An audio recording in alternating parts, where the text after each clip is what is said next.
Welcome my dear friends. তো friends, এখন আমরা অঙ্কের খুবই গুরুত্বপূর্ণ একটি প্র্যাকটিস সেট সলভ করব। আশা করি প্রত্যেকের ভালো লাগবে। বাস আসো, শুধু শুরু থেকে শেষ পর্যন্ত দেখার চেষ্টা করো। হ্যাঁ, কোন ক্ষুদ্রতম সংখ্যা এত থেকে বিয়োগ করলে বিয়োগফল বলছে 9, 10, 15 দ্বারা বিভাজ্য। আচ্ছা, সংখ্যাগুলোর পরে দ্বারা বা দিয়ে থাকলে লসাগু, তাহলে 3 বার দাও। 3 তিরিকে 9, 10 10ই, 3 5 15। আরো যদি 5 বার দিই তাহলে 3 3ই থাকবে। 10 কে ভাগ করলে 5 দুগুণে 10, 5 কে 5, 1 না লিখলে হয়। গুণ করো, 3 5 15, আর এদিকে 3 দুগুণে 6, 15 আর 6 গুণ করলে 6 15 90। তারপর নেক্সট কাজ, সংখ্যাটা যত বলছে 1934, এটাকে ভাগ করো। 90 দিয়ে যদি 1934 কে ভাগ করো, এটা কিন্তু লাস্টে ভাগশেষ দিয়ে একটা টুইস্ট দিয়ে দিচ্ছে। হ্যাঁ, তাহলে 90 দিয়ে যদি ভাগ করো, 90 দুগুণে 180 থাকবে কত? 13, 134। 90 ওকে 90 থাকবে 46। 46 ভাগশেষ থাকে না, তাহলে 46 অবশিষ্ট থাকে। 46 যদি বিয়োগ করে তাহলে ভাগটা তো মিলে যাবে। এনে বলছে ভাগটা মিলানো যাবে না, যেন 7 ভাগশেষ থাকে। বুঝলেন? মনে করো একটা এক্সাম্পল দিই। মনে করো একটা বড় সংখ্যা দিয়ে এক্সাম্পল নেই। মনে করো কত নেই ভাই, 12 দিয়ে মনে করো আমি ভাগ করব 55 কে। 12 দিয়ে 55 কে ভাগ করলে 4 12 48। কত ভাগশেষ থেকে এক্সাম্পল দিই? 7 ভাগশেষ থেকে। এবার এটার থেকে যদি 7 মাইনাস করে তাহলে দেখো ভাগটা মিলে যাবে। কিন্তু আমি বললাম এমন একটা 7 বিয়োগ করলে ভাগ মিলে যায়। আমি বললাম ভাগটা মিলার দরকার নেই, আমার যেন 2 ভাগশেষ থাকে। 2, আমি বললাম ভাগটা মিলাবে না ভাই, হ্যাঁ, যেন 2 ভাগশেষ থাকে। তো 7 বিয়োগ করলে তো মিলে যাবে। তো 2 ভাগশেষ দরকার না, 7 থেকে 2 বাদ দাও, 5 বিয়োগ করব। 5, 7 বিয়োগ করলে মিলে যাবে। এখন যেহেতু 2 ভাগশেষ দরকার, 2 কম বিয়োগ করো। 7 থেকে 2 বাদ দিলে 5 না, 55 থেকে যদি 5 বাদ দাও তার মানে কত হয়? 50। এবার দেখো 12 দিয়ে 50 কে ভাগ করলে 4 12 48 থাকবে 2, 2 ভাগশেষ থাকে। 7 বাদ দিলে পুরোপুরি মিলে যাবে, কিন্তু বলছে মিলালে চলবে না, 2 যেন ভাগশেষ থাকে। তাহলে 2 কম বিয়োগ করতে হবে। এখানেও সেম কম্পেয়ার যদি করো, 46 বিয়োগ করলে পুরোপুরি মিলে যাবে, তাহলে 46 না, কিন্তু বলছে 7 ভাগশেষ থাকবে না, তাহলে 7 কম বিয়োগ করতে হবে, 39 বিয়োগ করতে হবে। 39। যদি বলতো 1 ভাগশেষ থাকবে, তাহলে 1 কম বিয়োগ করতাম, 45 বিয়োগ করতে হবে। বুঝা গেল? 46 বিয়োগ করলে পুরোপুরি ভাগ মিলে যাবে। বলছে বিভাজ্য হলে হবে না, যেন 7 ভাগশেষ থাকে, তাহলে 7 কম বিয়োগ করতে হবে, মানে 39 বিয়োগ করতে হবে। রাইট? চলো, এই স্টারের জায়গায় কত বসালে এটা পূর্ণবর্গের সংখ্যা হবে? আসো ভাগ প্রক্রিয়া বর্গমূল করতে থাকি। হ্যাঁ, 54, 1, 6, এখানে কিছু একটা হবে। হ্যাঁ, 7 7 49, ভাগ প্রক্রিয়া বর্গমূল করি। কত? 5 16। 7 ডাবল কত? 14। 3 বার দিলে বেশি হয়ে যাবে কি? 3 তিরিকা 9, হ্যাঁ, না বেশি হবে না। 4 বার দিলে বেশি হবে, 3 বার দিই। হ্যাঁ, 3 বার দিলে 3 তিরিকা 9, 3 14 42। 16 থেকে 9 দাও 7, এখানে আসবে 1। 11 থেকে 3 গেলে 8, এখানে 87, আর এখানে স্টার স্টারই 6। এবার উপরের টার ডাবল 73 এর ডাবল কত হয়? 146, তাই না? এটা বুঝছো তো? 7 এর ডাবল 14, 14 এর সাথে 3 নেওয়া মানে 3 দিয়ে গুণ করা। 146 তো কত দিই? 4 বার দিই তো, না 6 বার দিই। 6 বার দিই। 146 তো আগেই আছে, 6 বার দেওয়া মানে পাশেও নিব 6, 6 দিয়ে গুণ করব। তাহলে 6 6 36, 6 6 36, আর 3 39 এর 9, 6 14 84, 87। হ্যাঁ, 6 বার দিলে দেখো পুরোপুরি মিলে যাচ্ছে, কিন্তু 8 7 9 6। 6 বার কি করে বুঝছো তো? এখানে 6 আছে, 6 বার 4 বার দিতে হবে, তাহলে এখানে 4। তাহলে বলো দেখি স্টারের জায়গায় কত বসাইতে হবে ভাগ মিলাইতে গেলে? 9, ঠিক না? তাহলে পূর্ণবর্গ হইতে গেলে স্টারের জায়গায় কত বসাইতে হবে? 9 বসাইতে হবে। ক্লিয়ার? চলো, 20টি সংখ্যার গড় এত, এদের মধ্যে সর্বোচ্চ কয়টি সংখ্যার মান শূন্যের থেকে বেশি হতে পারে? সর্বোচ্চ কয়টি? 20টা সংখ্যা আছে না, মন দিয়ে শোনো। ম্যাক্সিমাম কয়টা বলো দেখি শূন্যের চেয়ে বেশি? গড় যেহেতু শূন্য, শূন্য কখন হবে বলো দেখি? পজিটিভ আর নেগেটিভ দুইটা যেন সমান হয়। যেমন মনে করো +5, প্লাস গুলো মিলে মনে করো হলো +50, আর মাইনাস গুলো মিলে হলো মনে করো -50। তো তুমি বলবে আচ্ছা +50 -50 কাটা গেলে 0। তো 0 হইতে গেলে কি হবে বলো দেখি? কিভাবে 0 হবে? প্লাস যত হবে, প্লাস যদি 100 হয়, মাইনাস 100 হইতে হবে। তাহলে বলছে প্লাস ম্যাক্সিমাম কয়টি হইতে পারে? ম্যাক্সিমাম 20টা তো হওয়া সম্ভব না, একটাকে তো অন্তত মাইনাস হইতেই হবে। তো 20টার মধ্যে তুমি বলবে ম্যাক্সিমাম 19টা প্লাস হইতে পারে। আর একটাকে অন্তত মাইনাস হইতে হবে, মিনিমাম একটাকে মাইনাস হইতে হবে। মনে করো 19টা মিলা হইলো 200, তাহলে একটাই মাইনাস 200, জিরো হয়ে যাবে আলটিমেট। ম্যাক্সিমাম প্লাস কয়টা হইতে পারে? 20টার মধ্যে ম্যাক্সিমাম 19টা প্লাস হইতে পারে, 19টা। কিভাবে সম্ভব? মনে করো সাপোজ 19টা মিলে যতই মনে করো 300, আর একটাই মনে করো মাইনাস 300, কাটা যাবে। ওকে, তাহলে ম্যাক্সিমাম 19টা পজিটিভ হইতে পারে। দেখো 4 নম্বরে কি বলছে, এ ও বি এর বেতনের অনুপাত এত, তারা 3:4 অনুপাতে অর্থে একটি উপহার কিনলো বেতন থেকে। হ্যাঁ, এরপর এই বেতনের বাকি 2/3 ভাগ খরচ করলো, মানে উপহার কেনার পর বেতনের যে বাকি 2/3 ভাগ থাকলো, হ্যাঁ, বেতনের বাকি 2/3 ভাগ বেতনের এত অংশ খরচ করলো, আর বিয়ের কাছে এত টাকা অবশিষ্ট করে থাকলো। মন দিয়ে শোনো, হ্যাঁ, এর বেতন, আর এদিকে দেখো বিয়ের গল্প। হ্যাঁ, 4:5 না, আমরা ধরলাম এর বেতন হচ্ছে কত টাকা? 4x টাকা, আর বিয়ের বেতন কত টাকা? 5x টাকা। এ কি করলো এখান থেকে, তারা কি করে, দুইজনেই বলো কি করে, বলে দেখি 3:4 অনুপাতে বেতন থেকে উপহার কিনে। মনে করো উপহারটার দাম 3y ধরলাম কিছু একটা, হ্যাঁ, আর বি বলো দেখি বেতন থেকে কত খরচ করে? 4y টাকা খরচ করে উপহার। দুইজন মিলে, এর কাছে 4x টাকা আছে, বি এর কাছে 5x টাকা আছে, সে উপহার থেকে এ কত খরচ করলে 3y, এটা x ধরা যাবে না, দুইটা আলাদা অনুপাত, বি খরচ করে 4y। ওকে, আসো আর কি করে, এ তার বেতনের বাকি কি করে বলো দেখি? 2/3 ভাগ খরচ করে। কতটুকু খরচ করে? এ তার বেতনের, খুব ভালো অঙ্ক দেখো, না ভাষার একটু হেরফের আছে, বোঝার চেষ্টা করো। এ বাকিটা কি করে বলো দেখি? বাকি যে থাকলো উপহার কেনার পর বাকি কতটুকু থাকলো? বাকি বেতনের 2/3 ভাগ থাকলো, এটাও খরচ করে দেয়। বেতনের কতটুকু থাকলো বলো দেখি? বেতনের থাকে বাকি, বেতন হচ্ছে 4x, এর কত অংশ অবশিষ্ট থাকলো? 3/2 ভাগ। মানে বি তার, এ তার বেতন থেকে দুইটা জিনিস কিনে, উপহার কিনে 3y টাকা দিয়ে, আর বাকি কতটুকু থাকে? বেতন 4x, এর 3/2 ভাগ। এটা কি করে বলো দেখি? এটা হচ্ছে বাকি, এটাও খরচ করে দেয়। হ্যাঁ, আর বি 5x টাকা থেকে তার মধ্যে কত? 4y টাকা হচ্ছে কি উপহার কিনে, আর তার কাছে অবশিষ্ট থাকে 145 টাকা। মানে দুইজনেই কি করছে? দুই ভাগ হচ্ছে। বি এর বেতন দিয়ে কি করছে? 4y টাকা দিয়ে উপহার কিনে, বাকি থাকে 145 টাকা, আর এ এর বেতন 4x, এটা 2 ভাগ হচ্ছে। 3y টাকা দিয়ে উপহার কিনে, আর অবশিষ্ট থাকে তার বেতনের 3/2 ভাগ, এটাও খরচ করে দেয়। তাহলে বলে দেখি এখান থেকে একটা রিলেশন বানাই, বলে দেখি এই দুইটা যোগ করলে এটার সমান হবে, তাহলে 4x কার সমান হবে? 3y plus 4x into 2/3। এই দুইটা যোগ করলে 4x এর সমান হবে, একবারে নিয়ে আসো 4x গুলা, 4x মাইনাস এখানে গুণ করো, 4 দুগুণে 8x/3 সমান সমান 3y। কিন্তু বর্গমূল করো, 3 4 12 মাইনাস 8x, তার মানে 4x কত হয়? 3 4 12, 4x/3 সমান সমান 3y। তাহলে 4x এর ভ্যালু কত? 3 3 9y, তার মানে x/y সাজিয়ে নিলে 9 9, 4টা ওই পারে গেলে ভাগ হবে, তাই না?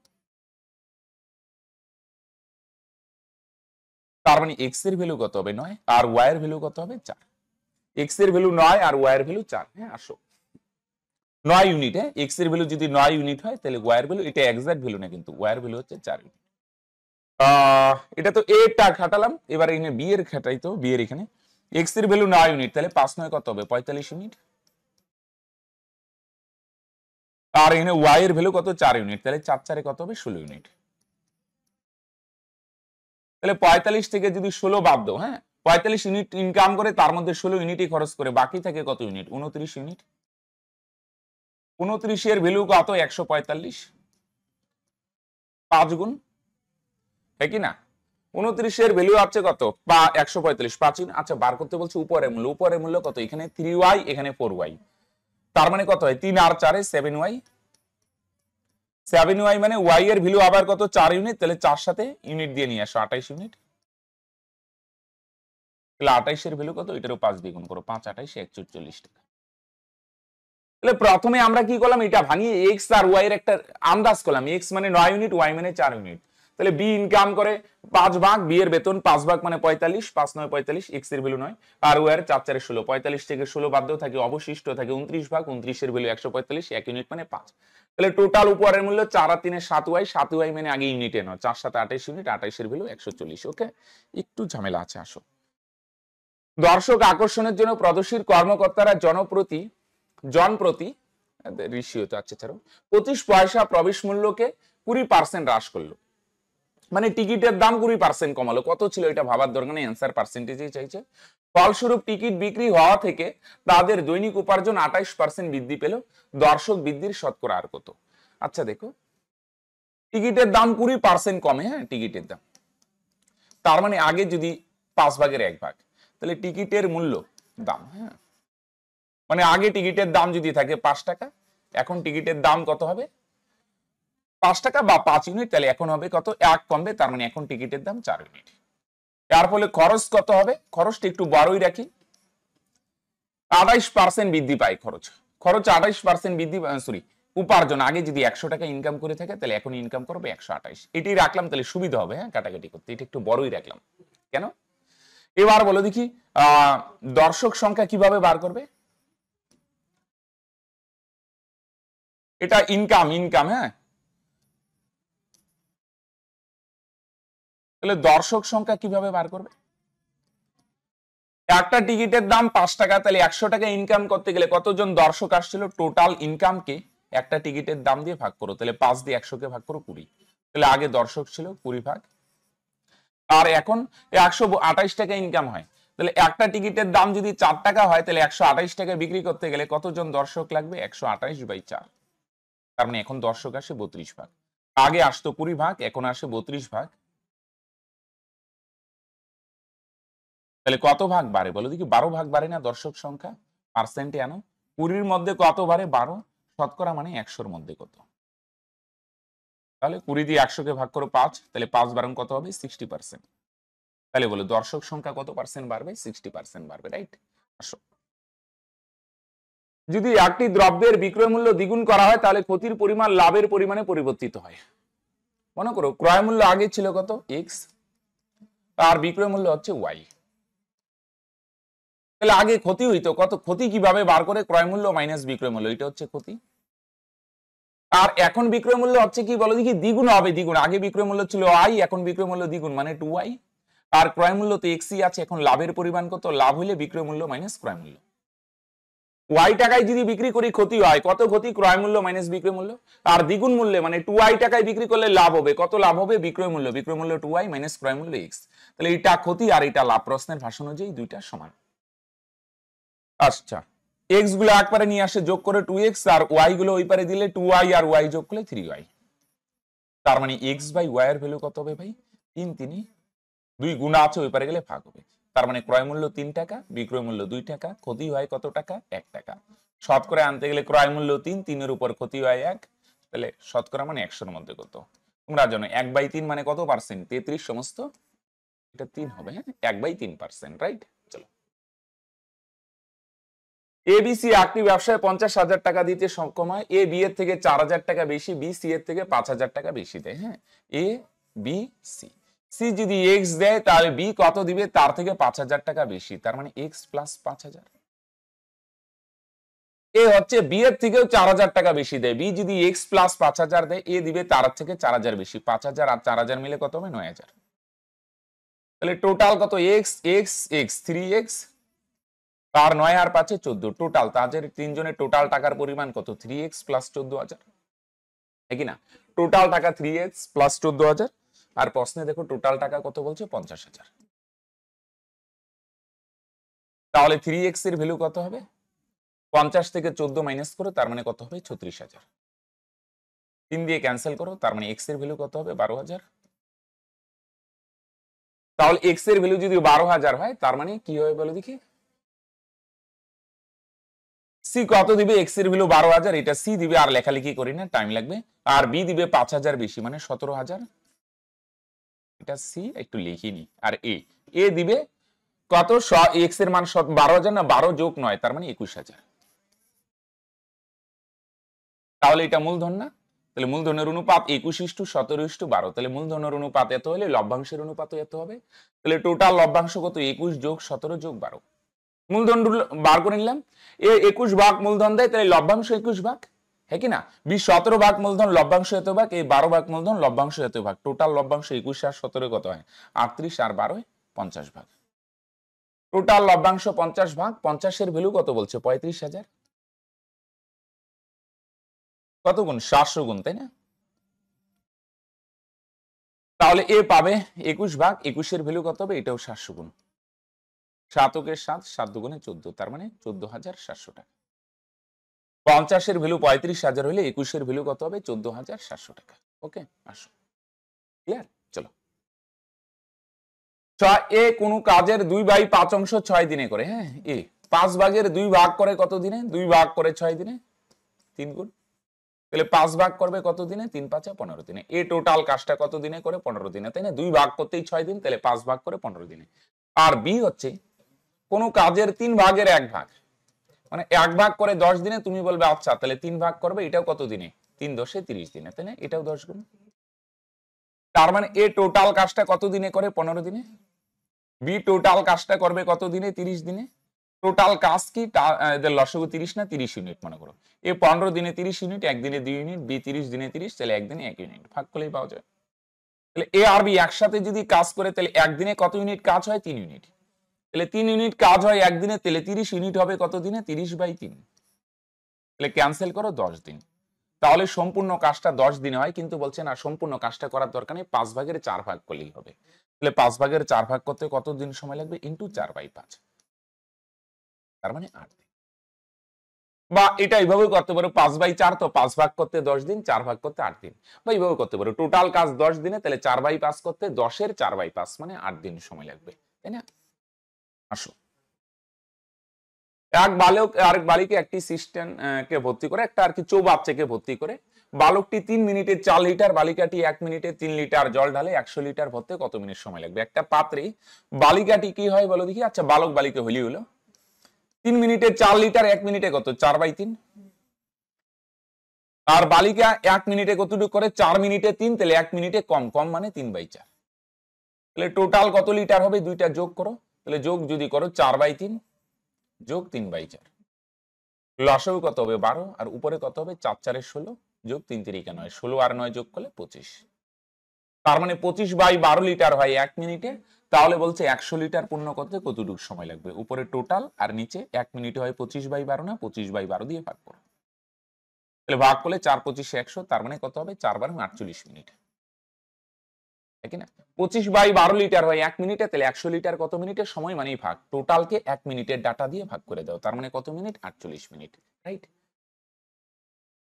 এত মিটার দৈর্ঘ্যের দুটি ট্রেন পরস্পরের দিকে যথাক্রমে এত কিমি পার ঘন্টা বেগে এগিয়ে আসলে তারা কতক্ষণে পরস্পরকে অতিক্রম করবে? তো দুইটা বেগ যদি থাকে, বিপরীত দিক থেকে আসছে, তাহলে আমরা দুইটা কি করব? যোগ করব। যোগ করলে কত হয়? 90। আর এটাকে মিটার পার সেকেন্ডে আনার জন্য 5/18 দিয়ে গুণ, তার মানে 5 5 25 মিটার পার সেকেন্ড। ওকে, এবার দেখো, এবার দূরত্ব কতটুকু যাইতে হবে? একটা ট্রেন যদি আরেকটা ট্রেনকে অতিক্রম করতে চায়, তাহলে ডিস্টেন্স কতটুকু যাইতে হবে? প্রথম ট্রেনের দৈর্ঘ্য প্লাস দ্বিতীয় ট্রেনের দৈর্ঘ্য, তাহলে দুইটা যদি যোগ করি, তার মানে কত হয় বলো দেখি? সরি কত হয় ভাই? 300 মিটার, রাইট? তাহলে 25 মিটার যেতে 1 সেকেন্ড, 50 মিটার যেতে 2 সেকেন্ড, তাহলে 300 মিটার যেতে কতটুকু সময় লাগবে? দূরত্ব হচ্ছে 300, আর নিচে বেগ হচ্ছে কত? 25, তার মানে কত সেকেন্ড? তাহলে 300 মিটার যেতে 12 সেকেন্ড সময় লাগবে, রাইট? আসো 11।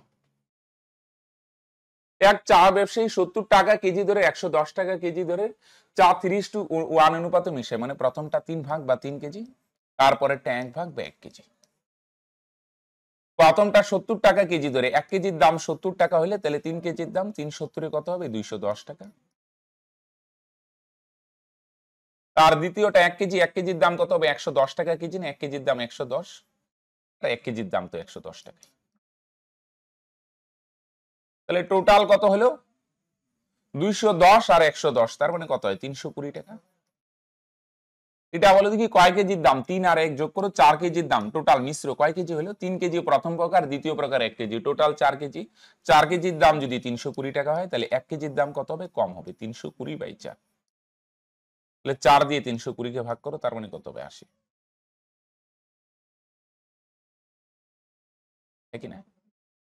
3 কেজির দাম 70 টাকা যদি হয়, 1 কেজির দাম 70, 3 কেজির দাম 210, আর এখানে 1 কেজির দাম 110, টোটাল কত 320, 4 কেজির দাম 320, 1 কেজির দাম 80 টাকা। এবার এটা 12.5% লাভ রাখলে নতুন মিশ্রণের বিক্রয় মূল্য কত, মানে 1 কেজির দাম। তাহলে ক্রয় মূল্য হচ্ছে 80, এটার কত পার্সেন্ট লাভ করবে বলে দেখি, 12.5% লাভ করবে। 12.5% এর ফ্র্যাকশন ভ্যালু কত হয়, 1/8। মানে ক্রয় মূল্য যদি 8 ভাগ হয় তাহলে লাভ হবে 1 ভাগ, বিক্রয় মূল্য কত ভাগ, 9 ভাগ। তাহলে ক্রয় মূল্য 8 ভাগ, 8 এর ভ্যালু যদি 80 হয় তাহলে বিক্রয় মূল্য 9 ভাগ, 9 এর ভ্যালু কত, হ্যাঁ, তার মানে কত হবে, বিক্রয় মূল্য 9 ভাগ 9 এর ভ্যালু কত হবে, 9/90 টাকা। ক্রয় মূল্য 8 ভাগ, 8 এর ভ্যালু যদি 80 হয় তাহলে বিক্রয় মূল্য 9 ভাগ 9 এর ভ্যালু কত হবে বস, 9/90। দেখো 12 নম্বরে কি বলছে, সুরেশ এত টাকা ধার করে 6% সুদে, আর নরেশ 600 টাকা ধার করে 6% সুদে, কত সময় পর উভয়ের ঋণ পরিশোধের পরিমাণ সমান হবে। ঋণ মানে বুঝো তো সুদ আসল আর কি, সরল সুদে, আমরা সময়টা ধরে নিলাম টি বছর টি। তাহলে 1 বছরে যদি 6% হয় তাহলে টি বছরে কত হবে, 60%। এটার যদি সুদ বার করি, তাহলে আসল 400 এর 60%, তাহলে পার্সেন্ট তুললে 2 শূন্য ক্যান্সেল, তাই না? তাহলে সুদ কত হবে, 48টি। 500 টাকার টি বছরের সুদ, আমরা সময়টা জানি না কত সময় পরে দুইটা সুদ আসল সময় হবে। 1 বছরে 6%, তাহলে টি বছরে 60%, 800 60% মানে 48টি, এটা সুদ, আর আসল কত 800। আর এখানে 600 টাকার 10% আরে, তাহলে 1 বছরে যদি 10% হয় তাহলে টি বছরে কত হবে, 10%। এটা কার 10টি বলো দেখি, 600 টাকার, 600 এর 10%, পার্সেন্ট তুললে 2 শূন্য ক্যান্সেল, তার মানে 6×60টি, এটা হচ্ছে সুদ, প্লাস আসল কত 600। তাহলে আমরা ধরলাম টি বছর পরে দুইটা সুদ আসল সময় হবে, টি বছরে প্রথম ভাগের সুদ আসল এত, দ্বিতীয় ভাগের সুদ আসল এত। তাহলে এটা যদি সলভ করো, এদিকে 60 থেকে 48 মাইনাস করলে কত হবে, 12টি, আর এদিকে 800 থেকে 600 মাইনাস করলে তোমরা বলবে 200। তাহলে টি এর ভ্যালু কত হবে ভাই, উপরে 200 নিচে 12। 4 দিয়ে 12 কে ভাগ করো 3, 4 দিয়ে ভাগ করো 50, 3 দিয়ে 50 কে ভাগ করো 3, 16 48 থাকবে 2, 16 সমস্ত 2/3। ওকে, চলো, তার মানে কত সময় পরে সমান হবে বলে দেখি, 16 সমস্ত 2/3 বছর পরে। হ্যাঁ, আসো। এক ব্যক্তি বার্ষিক 4% চক্রবৃদ্ধি হারে 2 বছরে 2টি সমান কিস্তিতে সুদ দিবে, এই স্বার্থে এত টাকা ধার নেই। চক্রবৃদ্ধি, হ্যাঁ, তাহলে কিভাবে করতে হয়, আমরা একটা বিশেষ টেকনিক দিয়ে করি। 4% মানে 1/25, তার মানে আসল যদি 25 ভাগ হয় তার মানে সুদ আসল কত হবে, 26 ভাগ 1 বছরে। এটা দুইবার লিখবে, হ্যাঁ, প্রথমেরটা যা আছে তাই, আর পরেরটা স্কোয়ার করতে হয়। কেন, এটা একটা বিশেষ, দুইবারই কেন লিখবো, দুইটা কিস্তি তাহলে দুইবার, হ্যাঁ, একটু ক্যালকুলেশন করতে হবে। হ্যাঁ, 3টা কিস্তি বলে 3বার লিখতে হয়, পরে সুদ আসলটা সমান কত, এটা 676, এটারে 26 দিয়ে গুণ করে এটাও 676 হবে। কেন, সুদ আসল মানে এটা দিয়ে কিস্তি বোঝাচ্ছে, কিস্তি, রাইট। তো এটা 26 গুণ হলে এটাও 26 গুণ, 25 আর 26 গুণ করলে 6 25 এ 150 থাকবে 15, 25 দুগুণে 50, 650। এবার প্রথমের গুলা যোগ করলে ঋণের সমান হবে 600 আর 600, 1200 কত হয় বলো দেখি, 75 ভাগ। তাহলে আসল হচ্ছে 1275 ভাগ, বা প্রথমের গুলা যোগ করলে যে জিনিসটা কিনবে বা কোনোটা একটা ধার নিলে ওইটার সমান হবে। ধার কত নিচে, 2550, তাহলে 1275 এর ভ্যালু 2550 যদি হয়, 2 গুণ না, তাহলে কিস্তি হচ্ছে কত, প্রত্যেকটা কিস্তি হচ্ছে 676 ভাগ, 676 এর ভ্যালু কত হবে, এটাও 2 গুণ, 6 দুগুণে 12, 7 দুগুণে 14 কে 15, 6 দুগুণে 12 2, তার মানে 7 দুগুণে 14 কে 15, 5 থাকবে 1, 6 দুগুণে 12 থেকে 13। ঠিক করলাম কি ভাই, তার মানে কত হবে, প্রত্যেকটা কিস্তির পরিমাণ কত হবে, 1352 টাকা, রাইট। আসো, ত্রিভুজের একটি কোণ 55 ডিগ্রি, অন্য দুটি কোণের রেশিও হচ্ছে 9:16। তো অন্য দুইটা কোণের যোগফল রেশিও কত, 9:16 না, তাহলে দুইটার যোগফল কত, 25, 25 এর ভ্যালু কত। একটা কোণ যদি 55 হয় তাহলে বাকি দুইটার যোগফল কত, ত্রিভুজের 3টা কোণ 180, 180 থেকে বাদ দাও, তাহলে বাকি দুইটার যোগফল কত, 125। 25 এর ভ্যালু যদি 125 হয় কত গুণ, 5 গুণ, তাহলে প্রথমটা 9 ভাগ, 9 এর ভ্যালু কত হবে, এটাও 5 গুণ, 5 9 45। তার দ্বিতীয়টা হবে 16 ভাগ, 16 এর ভ্যালু কত হবে, এটাও 5 গুণ, তার মানে 5 16 80। তার মানে প্রথমটা 45 আর পরেরটা কত হবে, 80, এটা। হ্যাঁ, কোন সমবাহু ত্রিভুজের একটি মধ্যমা দৈর্ঘ্য, সমবাহু ত্রিভুজের মধ্যমা বলতে এই মাঝখানের বাহুটা মধ্যমা, এটার উচ্চতা বলা যায়। তাহলে এর কি ক্ষেত্রফল কত? তাহলে আমরা ধরলাম সমবাহু ত্রিভুজের বাহুর দৈর্ঘ্য হচ্ছে a, তাহলে মধ্যমা বা উচ্চতা বার করার সূত্র হচ্ছে √3/2 ইন্টু বাহু, বাহু হচ্ছে কত a ধরে নিলাম, আর প্রশ্নে মধ্যমা বা উচ্চতা কত আছে x। তাহলে a এর ভ্যালু কত হবে? 2 ওই পারে গিয়ে গুণ হবে 2x, আর √3টা ভাগ হবে √3। হ্যাঁ, তাহলে এবার বলছে ক্ষেত্রফল কত? ক্ষেত্রফলের সূত্র হচ্ছে √3/4 ইন্টু বাহু স্কোয়ার, স্কোয়ার না দিয়ে এটা দুইবার লিখে রাখলাম 2x/3 √3 ইন্টু 2x/√3। তাহলে 2 দুগুণে 4, আর এই 4 ক্যান্সেল, আর যায় ক্যান্সেল। অপশনের নিচে কি রাখছে? উপরে √3 রাখছে, তাই না? হ্যাঁ, √3 কাটা যায় আর কেটো না, √3 x গুণ করলে x স্কোয়ার, আর নিচে দুইটা √3 গুণ করলে কত হবে? 3। হ্যাঁ, 2014 প্রাইমারিতে এটা আসছিল। হ্যাঁ, খুব ভালো অঙ্ক। তাহলে উপরে √3 x স্কোয়ার আর নিচে কত হয়? 3। তার মানে অ্যান্সার হবে অপশন সি, তাই না? ক্লিয়ার? চলো তাহলে ফ্রেন্ডস, আজকে ছিল এই 15টি অঙ্ক। দেখা হচ্ছে নেক্সট ভিডিওতে। আর তোমরা যদি কেউ আমাদের পেইড কোর্সে ভর্তি হতে চাও তাহলে অবশ্যই নিচে দেওয়া নম্বরে কন্ট্যাক্ট করতে পারো। ওকে, বাই।